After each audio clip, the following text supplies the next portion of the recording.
అందరికీ నమస్కారం. నా పేరు Kishore. Loksatta party state council member, Kakinada corporation president.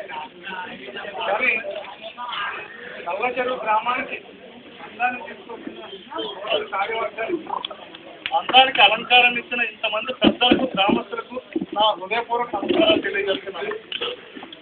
ఇప్పుడు అనేక సూచనలు అనేక మంది చేశారు. నేను నిజంగా మాకు ఈ గ్రామంలో వెళ్ళిపోయినా గ్రామంలో బయటపడిన మాకు కనపడిన అందం చాలా అద్భుతంగా ఇస్తారు.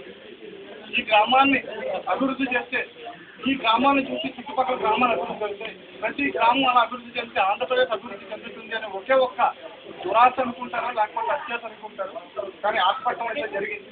ఈ లోక్సత్తా పార్టీ తరఫున ఖచ్చితంగా ఈ పార్టీ ఈ ఊర్లో ఎక్కడ ఏం జరిగినా సరే మా వంతు సహాయ సహకారాన్ని అందిస్తామని మొట్టమొదటిగా నీరు గురించి చెప్పారు. నీటికి సంబంధించినంత వరకు వీలైనంత వరకు మనం ఏమైనా వ్యవస్థాత్మక అది ఆర్ఓ ప్లాంట్ అంటారు, ఆర్ఓ ప్లాంట్ ఇక్కడ ఏర్పాటు చేయడానికి మేము ప్రయత్నం చేస్తాము.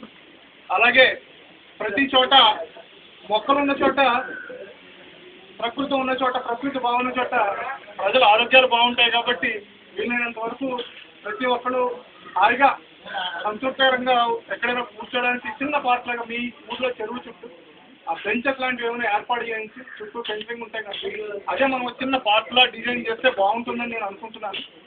అంతేకాకుండా ఇందాక ప్రెసిడెంట్ గారు సూచనలు చేస్తూ, మాజీ ప్రెసిడెంట్ గారు సూచనలు చేస్తూ లైట్లు ఆర్పలేకపోతున్నారు అని చెప్పేసానన్నారు.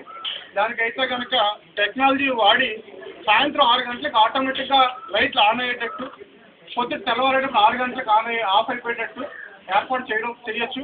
అలా కాదు, ఏమైనా ఇలా చీకటిగా ఉన్నప్పుడు లైటింగ్ కావాలని అంటే కనుక చీకటి పడిన వెంటనే లైట్లు సమాంతర భావం వెలిగేటట్టు, వెలుగు వచ్చిన వెంటనే ఆటోమేటిక్గా ఆరిపోయేటట్టు అటువంటి కార్యక్రమాలు అవన్నీ కూడా మనం చేయడానికి అవకాశం ఉంది. వాటిలన్నింటిలోని నేను నా సహకారాన్ని అందిస్తాను. ఎక్కడ టెక్నాలజీ అవసరం ఉంటుందో అక్కడ ప్రతి చోట తప్పకుండా మేము అందరం ముందుకు వస్తాం. నా ఉద్దేశం ఏంటంటే ప్రతి వార్డుకి సంబంధించి ఒక బాక్స్ లాంటిది ఆ వార్డు మెంబర్ ఇంటి దగ్గరే పెడితే కనుక గ్రామస్తులు ఎవరైనా సరే తమకి ఏ ప్రాబ్లం వచ్చినా దాని మీద ఒక కాగితం మీద వాడు ఫోన్ నెంబరో లేకపోతే డోర్ నెంబరో రాసి దాంట్లో పడితే వార్డు మెంబరు ఆ ప్రాబ్లం ఏంటన్నది కనుక్కొని దాన్ని ఆ వార్డు మెంబరు డిస్కస్ చేయడం. వీలైనంత వరకు ప్రతి వార్డులోని ఒక వార్డు కమిటీని ఏర్పాటు చేసి విద్య గురించి కానీ, వైద్యం గురించి కానీ, అగ్రి క్లినిక్స్ కానీ ఇటువంటి వాటి గురించి డిస్కస్ చేయడం.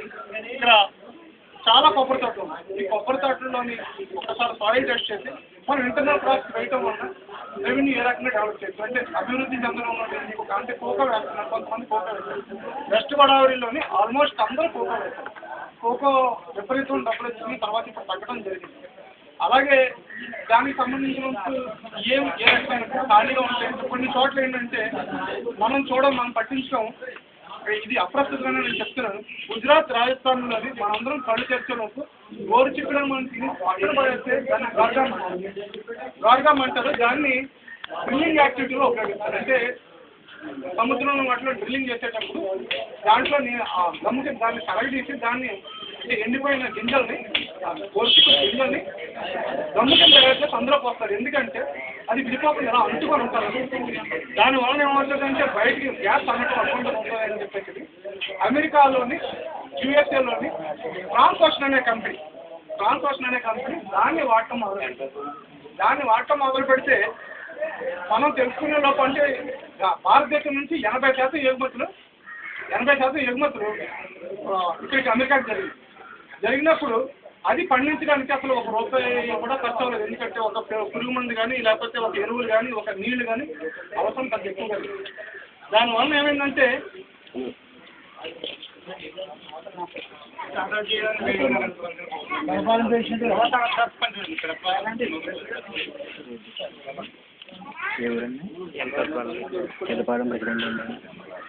సో ఇది మనం కళ్ళు తెచ్చి చూసేలోపు గుజరాత్, రాజస్థాన్ వాళ్ళు చూసారు.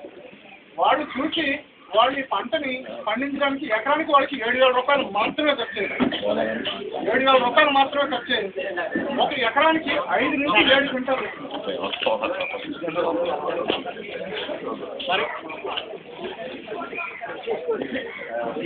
మన వర్గంలో కొత్తగా ప్రెసిడెంట్గా గెలిచినటువంటి